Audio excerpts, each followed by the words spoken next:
یہ ہے کندکوٹ کا علاقہ گولی مار، قدیمی قبرستان گزشتہ کئی سالوں سے انتظامیہ کی توجہ کا منتظر۔ سم نالے کا گندا پانی قبرستان کے چاروں اطراف پھیل گیا ہے۔ علاقے مکینوں کا قبرستان آنے جانے میں شدید مشکلات کا سامنا۔ یہاں کے علاقے مکینوں کا کہنا ہے کہ گندا پانی جمع ہونے سے قبریں مسمار ہو رہی ہے۔ متعدد بار انتظامیہ کو آگاہ کیا لیکن کوئی نوٹس لینے والا نہیں۔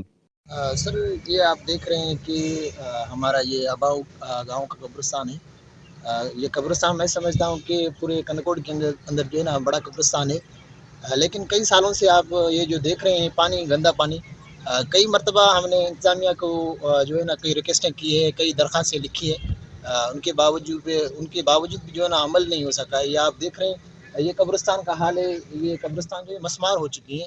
یہ پانی کئی سالوں سے یاد رہے، ابھی الیکشن کا ماحول چل رہا ہے تو اس وجہ سے ہم جو ابھی نمائندے کھڑے ہوئے ہیں، چیف سردار جناب ویر عابد خان خندرانی صاحب، جناب حافظ ربناوت چاچڑ صاحب، انہیں ہم ریکویسٹ کرتے ہیں کہ بھائی اور نہیں تو ہمیں یہ جو مقام کا پانی یا یہاں پہ جو ہے نا بھرا کر آگے دیں، تاکہ یہ آنے والے لوگوں کے لیے اور یہاں ہم اپنے پیاروں کو دفن کر سکیں۔ یہ اس ٹائم سے نہیں ہے، یہ ہم بچپن سے دیکھتے آ رہے ہیں کہ یہ گندا پانی ہے۔ جب یہ تو ابھی کم ہو گیا ہے، لیکن جب یہ بڑھتا ہے تو ہمیں کشتیاں کرنی پڑتی ہے ادھر سے۔ ہمارا مطالبہ یہی ہے کہ ہمیں ادھر سے جو ہے نا مٹی ڈلوا کے دیں، اور ہمارا یہی مطالبہ ہے کہ ہم جب آئیں تو ہماری انہوں نے اعلیٰ حکام سے یہ مطالبہ کیا ہے کہ سم نالے کا گندا پانی قبرستان سے نکالا جائے۔ کیمرہ ٹیم کے ساتھ مہتاب علی منگی، وائس نیوز، کندکوٹ۔